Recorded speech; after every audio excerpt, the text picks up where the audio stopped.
Hey, what's going on? Welcome to Snooty Lounge Podcast, and we at the YMCA on Gaytonville.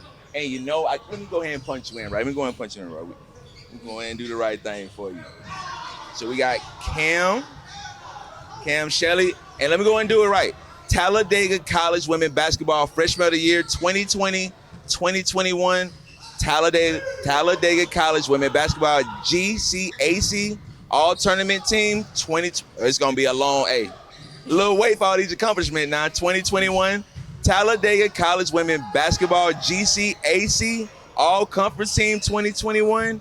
Women Basketball 2021 Conference Champs.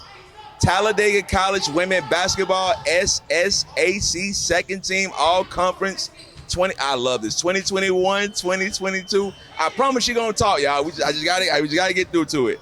Langston Women Basketball SAC honorable mention, cross as a member of the Sigma. I can't wait to talk about that. Sigma Gamma Rho Sorority Inc. 2023. Langston University Women Basketball All Tournament Team 2023-24.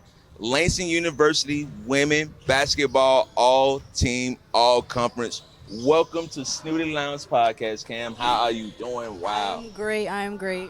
So, overall, just how you feeling right now? Like, what's about you? Just how you feeling before we really get started? Right now, I'm just a little. I've been a little overworked, but I just been trying to get into the gym, honestly, and putting up shots and lifting weights before I go back to school in June. For sure. So, how I like to do it is like go from the beginning and work my way on through it. So, you're from the Benny, correct? Yes, I am. So, what elementary school did you go to? Well, I went to elementary school in Worth County. Okay. In Sylvester, yes, and then I went to Radium Springs. Okay, that's where you came. Yes, and then I graduated from Westover High School. All right, for sure. So, who exactly put the basketball in your hand and said, get you to start hooping like you do as like a kid? When I was a kid, I was in elementary school, and my sister, she played basketball in high school. Okay. And she kept taking me to the park with her over here on the east side, and she would just work me until I cried, and then just eventually I started having love for the game, and it's been like that since then. So can you give me a quick story right quick? Is it maybe your sister, overwork you, like he got game or something, like, how Denzel was with Ray Allen? Like, give me a story of how she would, work you out as a kid. Honestly, it was layups. It was nothing crazy. It was literally getting the ball to go through the hoop, layups, and I would get so frustrated because I don't like to lose. Right. I'm very competitive, and she's the same way, so it's just kind of like that push and the edge she gave me. So if y'all hoop right now, who gonna win the one-on-one game? Me for sure. Me. All right, for sure. So let's go ahead and go to Westover High School. You hooped on the west side. So how was it hooping over there at Westover like that? Doherty, Monroe around, but Westover for you. I lived on the east side. Everybody wanted me to go to Doherty, or people wanted me to go to Monroe too. But I just picked Westover because of their academics. That's what really strayed me to Westover. Hooping there, I had a good time. It was a lot of difficulties I dealt with, but for the up and up, I had a great time hooping there. So if you did not hoop at Westover, which school you would have hooped at in high school then? Monroe. Monroe A. All right, now. So then eventually you chose college and you ended up getting a scholarship to hoop. So which school hit you up first for a scholarship? Which school was the first school ever hit you up like, we want you to come hoop with us? I think it was a JUCO in Alabama. It was a JUCO in Alabama, but I didn't want to go JUCO. Initially, I wanted to go D1, but everything happens for a reason. Right. I ended up talking to my AAU coach, and she was just traveling through Talladega to recruit or whatever. She met up with the coach. She sent him my videos. He instantly fell in love, and I just started playing for him. For sure. So how was the journey of hooping through AAU, though? I know it's kind of different from, just hooping at, regular rep leagues. I know y'all travel a lot. Hooping with AAU, it was very fun. I got to meet a lot of different people from surrounding cities, and we got to hoop together.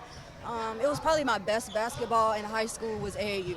Okay, so before I get into the college questions, who's your favorite player to hoop with from younger age to high school, and why? From younger age to high school, Yep. I would say the best person I would like to hoop with, it would have to be Chastity Pickett, because she's a left-handed post player, but she can dribble. And she's very tall and long and lanky. And it's hard to get past her. I'm going to just say that. And she's very challenging. I saw it was an article on you that you was going to be the captain at Talladega. So but overall, how was it hooping at Talladega? Because I honestly never heard of it. Look, Talladega was my best years of basketball. I'll let you know that now. Like, the community, the people, the coaching staff, the fans, it was amazing there. They really did support the women's basketball team. I can give them that. What's one of your most memorable games there at Talladega? Okay, at Talladega, it would have to be when we were down by 30 against Dillard. Oh, my God, 30? At halftime. We were down by 30. We came back third quarter, scored 32 points in the third quarter, and won the game.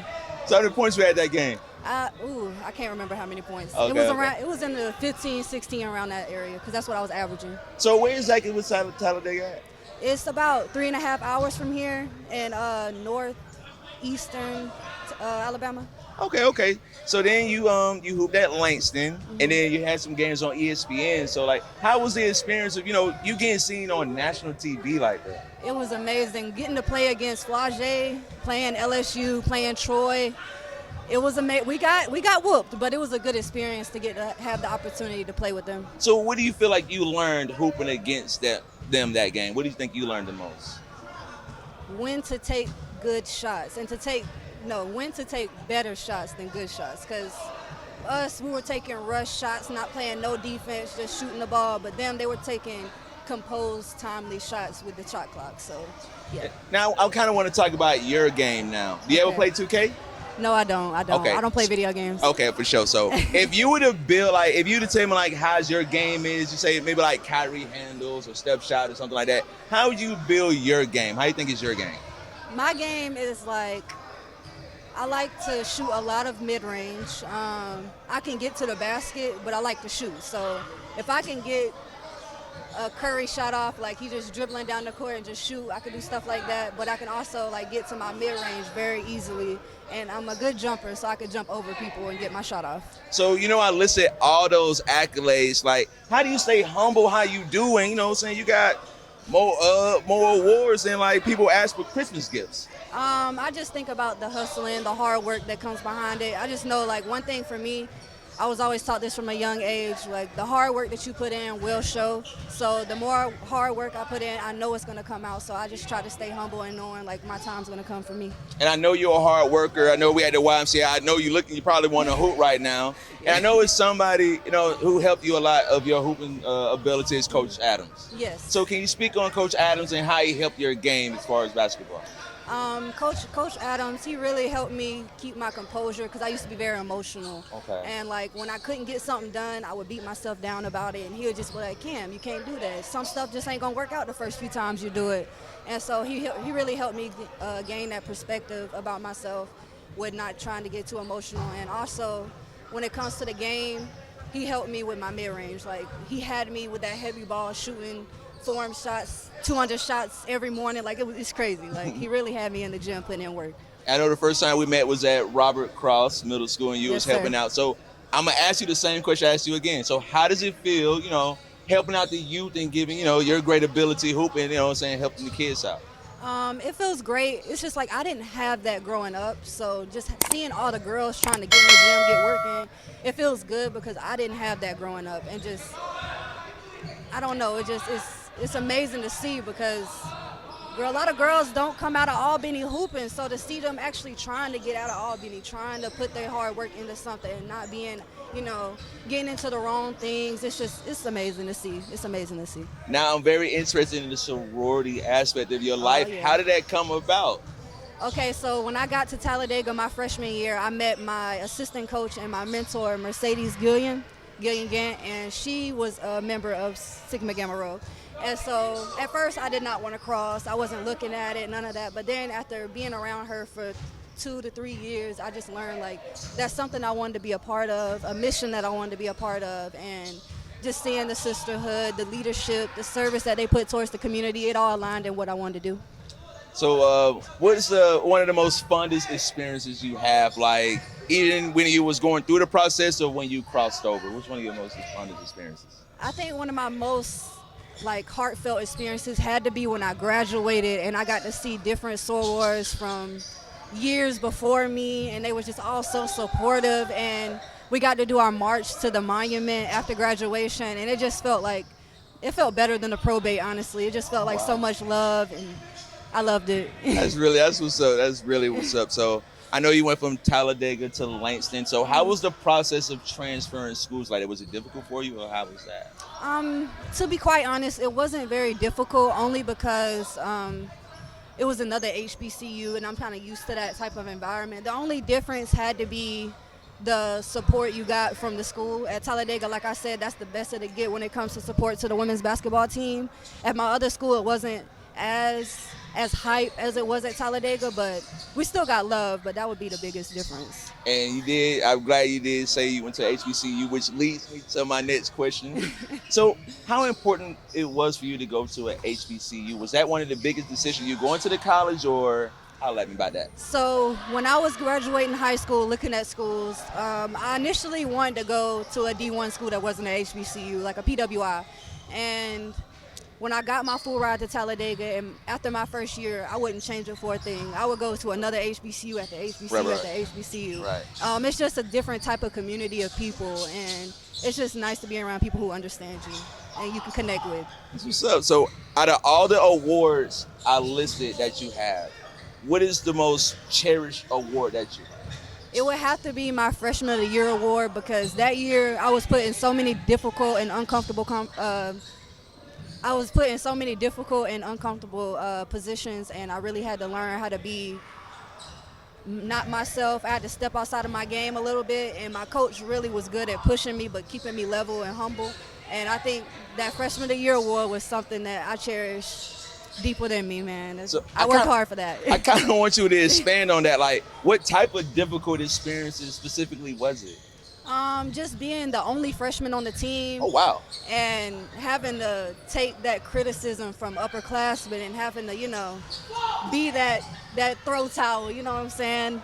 Them tell you, oh, you can't do that, and then do it anyways, because, that's what you came here to do. So is it a lot of, like, you got to grab the bags and all that because you're a freshman with all that type of stuff? They didn't do me like that. It was more like on the court type of there you things, go. like trying to control what I do on the court. It wasn't no, like, you a freshman, you got to do this. Yeah. So when your freshman year, you felt like, all right, I'm here, and, like, I'm about to go ahead and start doing my thing. When did that hit you? It hit me my second semester, so January, going into conference. That's when it hit me. I started making more shots. I started gaining my confidence, and then after that, the rest was history.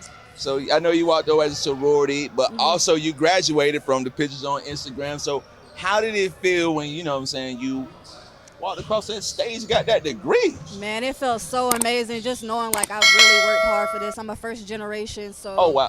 Yeah, first generation. So it felt amazing to make my parents and my family happy and to show them that we could be different. And you still gonna hoop, you're going to New Orleans. New Orleans, New Orleans. Yes. So how did that come about, going to Xavier? After I graduated, my coach, he ended up leaving to go coach somewhere in Miami, and I wanted something different. And this coach, he's been wanting me since my freshman year of college. He's been looking at me, so money. All right, now. Yeah, so he's been looking for me. So, he reached out to me. I said, yes, sir. He wanted to look at money-wise, like how much I was. I was like, I'm a grad student. I don't get Pell, I don't get financial aid, so I'm gonna need a full ride. And he was like, I got you. I've been wanting you. I got you. I'm gonna give you that full ride. So I signed my papers in April. Okay, so what is that role are you gonna have there? Like, like you gonna star player? Like, what role specifically you think you're gonna be having when you go there? When I go there, I'm not sure, but I think he wants me there to shoot the ball, defend well, and get to the basket. I think them are the three attributes he really wants me to do.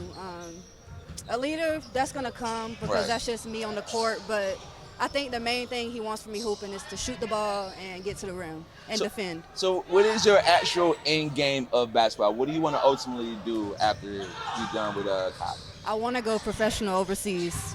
Is it a specific country you want to go to? Europe. Europe? Okay. Yeah. So if, let's say you shot 53s right now, how many you hit? 53s right now? Right now. I can make a good 60% of them. Okay. I'm just gonna just ask you questions about coaching stuff like that. Okay. So Caitlin Clark got drafted pretty high, so and she hasn't won a game yet. You know what I'm saying? Is it you Yeah. think it's because of the transition of going to the WNBA, or is it more of just? I think it's okay. I think it has a little bit to do with the publicity. Like everybody, like she's really good. Don't get me wrong, but I think people put too much pressure on her with the publicity. But that's also going to build her as a player as well. But also the transition from playing college ball to professional ball is a big jump. And I think that with that pressure and her just knowing, hey, I have to go do this, go do that, and then knowing like these girls are bigger than me. I can't do what I used to do. I can't Right. just pull up and shoot. They can block that. So it's just like that transition that she has to go through. It's gonna be very difficult, but I think she's gonna be fine. I think she's gonna Do be you fine. think the media throws a lot of flack her way, or how do you feel about that? Because I think it's a lot of people who does, kind of talk a lot of smack about it. I think that they overhype her Okay. initially. That's my Okay. initial response. I think they overhype her. Okay, Yeah. so Angel Reese, that's honestly my favorite player. What are Love your her. thoughts on Angel Reese hooping out there in Chicago right now and Hey. still trolling like she was at LSU? Hey, she's doing her thing. She's doing what she said she was gonna do. She's still the same person. She ain't changed a bit. You know what I'm saying? Like we played them the year that they won the national championship. We was their first game. So just knowing like being able to play against her and seeing how she is, and then seeing how she plays professionally is a big difference. Like she is the same, but her game is different because she knows that she's not the best on the court anymore. Right. So she has a different type of confidence about her, but she's still amazing. Do you still like the Aces this year, or is it going to be another team that may take it? I don't know the Chicago. Yeah, Chicago looking kinda you gotta high. look at it. You gotta look at Chi-Town now. So, yeah. are you big into music? Great. I mean, yes. Great. So now it was a beat between Drizzy Drake and Kendrick K. Dot. So who do you have winning? Back and forth. Kendrick. Okay, can you tell me why? Because it's flow. Like Drake tries too hard. Okay. I love Drake to death. I listen to his music, love him to death. But I can't ride with him on that. Like Kendrick killed them. I'm sorry. So I want to do a this and that type of question. So like Okay. you just pick one or something like that. So Waffle House or IHOP? IHOP. Kodak Black or Lil Baby? Ooh. Lil Baby. Gunna, Young Thug. Ooh. Gunna. So like, in your opinion, did he snitch or like what up with that? I do believe he snitched, but his music But is the music in is fact beating hard. the charge. That's what Yeah, it the is. music is in fact hard, so I'm sorry. Okay, so like, Snitch or not. so give me your top 5 favorite musical artists of all time. Top 5 music artists of all time. First is Megan Thee Stallion. Okay. Then I love Kodak and Lil Baby. Like you named both. Oh, of them. got name. Okay. I love Future. And who's that last one? Tough. Ooh. Chris Brown. Okay. Got to give R&B. R&B. So, what's your favorite song? What's your favorite song from Lil Baby? I'm just curious. Lil Baby, it got to be commercial. Commercial. Yeah. Okay, so I'm gonna give you my top 5 right quick. What's your top 5? So number 1, Drake. I mean, Yeah. Number 2, Wayne. I forgot about Lil 3, Wayne. Pop. 4, Andre 3000. Okay. 5, Future. That's my top 5, like Of of all all time. Wow. So let's go ahead and talk about a little NBA. The playoffs going on, it's in the thick of things. Mm-hmm. What's your feelings of the overall playoff landscape? Has it been a pretty good one for you, or what's up? I'm going to be honest with you. I haven't watched it. Okay. I haven't watched it. All right, for sure. So I'm gonna go ahead and transition back to, you want to go hoop in Europe. Have you had any conversations with any teams out there yet, or? Not yet. I'm hoping when I get my last grad year, I'm trying to go for a Player of the Year All-American so I can really get my name out there and then get people to start communicating. So give me a day-to-day of what you're doing now. I know you're going to school soon, so give me a rundown of maybe a workout regimen or what are you doing day-to-day? So right now I work out at about 7:30, 8 o'clock every morning, and then I go to work, and then I get off around 5:30. Then I'll go on Mondays, Tuesdays, Wednesdays, and Thursdays. I go work out in the gym around 6:30, 7. And then I usually come home after that. So about 2 workouts a day. So I know you hoop a lot, you hoop at a lot of different places. How's it been, being away from the family like you do and you always got to be gone like that? At first, at Talladega, it wasn't that hard because I was only 3.5 hours away from home. But then moving to Langston, that was 15 hours away from home. So I wasn't able to just get in the car and go home. So that was a big transition for me. But, you know, sacrifices you got to make to do what you want to do. For sure. So at the end of the day, what do you want the legacy of you to be when somebody talks about you? I just want them to know that anything is possible. Anything that you put your mind to, you can do. If you put hard work behind it, it's gonna show up, and your work is gonna show, whether you're in the classroom, whether you're on the court, whether you're in life. It's gonna show. And to all the young black girls who hoop, also, what would be the message to a young black girl who may, you know, want to hoop but may kind of feel discouraged a little bit? I would just tell them to keep their head up. We all have to start somewhere, you know. You got to get it out the mud. You're not going to be great at everything you do the first time. I had to learn that. I had to learn not to get so emotional about that. Like, just because it's not working out right now doesn't mean it's not going to work out in the future. You know, we both from the Benny. How special it is, you know what I'm saying? We're from Albany 229 and making this noise across the world, United States, how we trying to do it. It's actually very complicated because, like, a lot of people don't understand why we move the way we move. Right. And so it's kind of like you got to build yourself up around these new people, these new entities, because, you know, they don't know who you are. They don't know why you act the way you act, why you hustle so hard. They think you're trying to do too much when really you're just trying to make it out. So That's you too. yeah. Yeah, I really appreciate your time. You the Thank hooper, you. the superstar. Hey, I might try to hoop one-on-one, but I ain't trying to get embarrassed, so I'm gonna just let it go like that. But this has been Snooty, and I appreciate your time. Hold it down. Thank okay? you for having me. For sure. Thank you.